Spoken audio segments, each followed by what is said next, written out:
நண்பர்களே வணக்கம். விஜய் பிரயாக் பேசுகிறேன். நமக்குள்ளே இருக்கிற சில மனத்தடைகள், சேலஞ்சஸ் நம்மளை ஜெயிக்க விடுறதே இல்லை. ஏதாவது ஒரு விஷயத்தில் நம்மளை கட்டி போட்டுகிட்டே இருக்குது. இதை தான் நான் சொல்கிறேன், தடை அதை உடை, அதை அடித்து நொறுக்குங்க அப்படிங்கிறேன். இப்போ சில அஃபர்மேஷன் நம்ம வாழ்க்கையை மாற்றிருக்கு. அஃபர்மேஷன்ற வார்த்தை நிறைய பேருக்கு புதுசாக இருக்கலாம். இது நம்ம கற்றுக்க வேண்டிய விஷயம், அதை இம்ப்ளிமெண்ட் பண்ண வேண்டிய விஷயம், நடைமுறைப்படுத்தப்பட வேண்டிய விஷயம் அஃபர்மேஷன்ஸ். அஃபர்மேஷன்னா ஒரு மந்திரம், ஒரு மேஜிக் கிடையாது. அது நம்ம வாழ்வியல், வாழ்வியல் நெறி, வாழ்வியல் முறை அப்படின்னு நான் சொல்கிறேன். இந்த சுய பிரகடனத்தை நம்ம சொல்லும்போது என்னது, மனதின் மொழி சுய பிரகடனம். அதை நம்ம சொல்ல என்னாகும், மனசு வேறு மாதிரி ஆகிடும். நம்ம நினச்சது எல்லாமே நடக்கும். இப்போ நினச்சதெல்லாம் நடக்கிறதுக்கான சுய பிரகடனம் இருக்கான்னா நிறைய இருக்குது. நம்ம சொல்லிக்கிட்டே வரும். கடனை அடைக்கிறதுக்கு, பணம் நிறைய வர்றதுக்கு, ஒரு பிஸ்னஸ் இனோவேஷனை எப்படி எக்ஸிக்யூட் பண்ணுறதுக்கு, இந்த மாதிரி நிறைய சுய பிரகடனங்களை நம்ம பார்த்துட்ருக்கோம். இப்போ நம்ம என்ன பார்க்க போகிறோன்னா, பிரார்த்தனையில் நம்ம என்ன மாதிரியான சுய பிரகடனத்தை வைக்கணும். பிரார்த்தனை என்ன, பிரார்த்தனைன்றதை பற்றி நிறைய ஷேர் பண்ணணும்னு நினைக்கிறேன் நான். பிரார்த்தனை ஒரு அட்டகாசமான விஷயம். இது நான் திருப்பி சொல்கிறேன் நண்பர்களே. காலையில் 1 மணி நேரம், அந்த 1 மணி நேரத்துக்குள்ளே அது ஒரு டிசைன் பண்ணப்பட்ட அந்த ஒரு பேக்கேஜ். இது மார்னிங் 1 hour 3:30 to 5 o'clock, அந்த 1.5 மணி நேரம் ஒரு மனுஷன் வாழ்க்கையை என்னென்ன விஷயங்கள் நம்ம ஷேர் பண்ணுறோமோ அதெல்லாம் இம்ப்ளிமெண்ட் பண்ணிட்டாருன்னு வச்சிங்களேன், மீதி இருக்கிற 22.5 மணி நேரம் அருமையான போகும். அடுத்து வர்ற 3 தலைமுறை, 30 தலைமுறை மாறும். ஒரு மனிதன் சரியாகணும்னா முதல் 1.5 மணி நேரம், 3:30லேருந்து 5 மணி வரைக்கும் அவன் லைஃப் வேறு. அதுக்கான விஷயங்களாக நான் கொடுத்துட்ருக்கேன். சரியா? அந்த கோல்டன் ஹவர்னு சொல்லப்படுற தங்க நேரத்தை யார் ஒருத்தர் சரியாக செய்கிறாரோ அவர் வாழ்க்கை என்ன சொல்கிறது, அது சுபிட்சம். அது சொல்லவே முடியாது. அது நிறைய பேரை பார்க்குறேன், நிறைய எனக்கு கால்ஸ் வருது. ரொம்ப சந்தோஷமாக இருக்குது எனக்கு.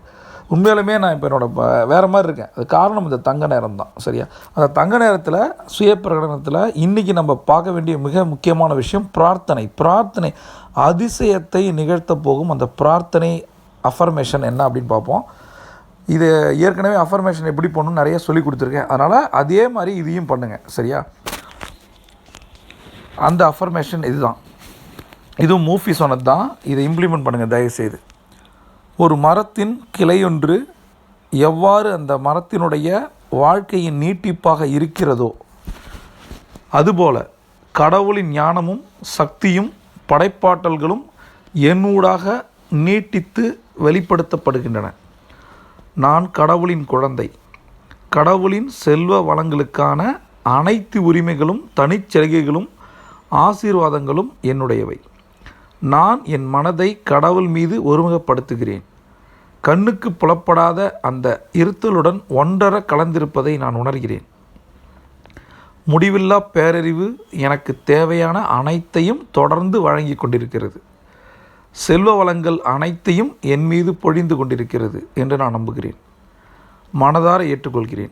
அது இணக்கத்தையும் உத்வேகத்தையும் ஆசீர்வாதத்தையும் அபரிமிதத்தையும் என் வாழ்விற்குள் கொண்டு வருகிறது. நான் கடவுளுடன் ஐக்கியமானவன். அவரது படைப்பு சக்தி என்னுடையது.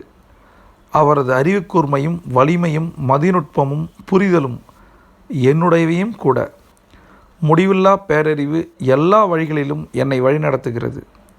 அவரது செழிப்பே என்னுடைய அபரிமிதம், வெற்றி மற்றும் நலனாகும். முடிவில்லா பேரறிவின் செல்வ வளங்களை நான் இதயபூர்வமாகவும் திறந்த மனத்துடனும் ஏற்றுக்கொள்கிறேன். செழிப்பு என் முயற்சிகள் அனைத்தையும் பின்தொடர்கிறது. கடவுளும் மனிதனும் ஒன்றே. நானும் என் கடவுளும் ஒன்றே. இந்த ஒரு அட்டகாசமான அஃபர்மேஷன், வாழ்க்கையை மாற்றக்கூடிய இந்த அஃபர்மேஷனை இதை சொல்லி பாருங்கள். உங்களோட பிரார்த்தனையின் போது இதை வைங்க. என்ன மாற்றம் நடக்குதுன்னு பாருங்கள். திருப்பி சொல்கிற நண்பர்களே, சுய பிரகடனங்கள் எல்லாமே நமக்காக வடிவமைக்கப்பட்டவை. இதை நம்ம சொல்லும்போது மனசு ஒருநிலைப்படுது. அந்த ஒருநிலைப்பட்ட மனசில் நம்ம நினைக்கிறது எல்லாம் நடக்குது. ஆட்டோமேட்டிக்காக நம்ம என்னென்ன வேணும்னு நினைக்கிறோமோ அதெல்லாம் பிரபஞ்சம் கொண்டு வந்து கொடுக்குது. அதனால் இந்த சுய பிரகடனம் ரொம்ப ரொம்ப ரொம்ப முக்கியமான சுய பிரகடனம். இதை 3:50லேருந்து 4 மணிக்குள்ளே சொன்னீங்கன்னா ரொம்ப சந்தோஷப்படுறேன் நான். எல்லாமே நம்ம செயல்முறைப்படுத்த ஆரம்பிக்கும் போது தானாக வந்துடும். வெற்றி வேணும் அப்படின்னா இதை செயல்படுத்த ஆரம்பிங்க. திருப்பி சொல்கிற நண்பர்களே, தங்க நேரம் உங்கள் வாழ்க்கையின் சுபிட்சம். இதை மட்டும் பண்ணி பாருங்கள், உங்கள் வாழ்க்கை மாறும். இந்த சுய பிரகடனத்தின் மூலம் நீங்கள் நினச்சதெல்லாம் கிடைக்கணும். அட்டகாசமான ஒரு பிரார்த்தனை வார்த்தைகள் இது. இதெல்லாம் பயன்படுத்தி உங்கள் வாழ்க்கையில் என்னென்ன வேணும்னு நீங்கள் நினச்சிங்களோ அது உங்களுக்கெல்லாம் கிடைக்கணும். நீங்கள் நினச்ச வாழ்க்கையை நீங்கள் வாழணும் சந்தோஷமாக அப்படின்னு வேண்டிக்கிறேன். See you on top.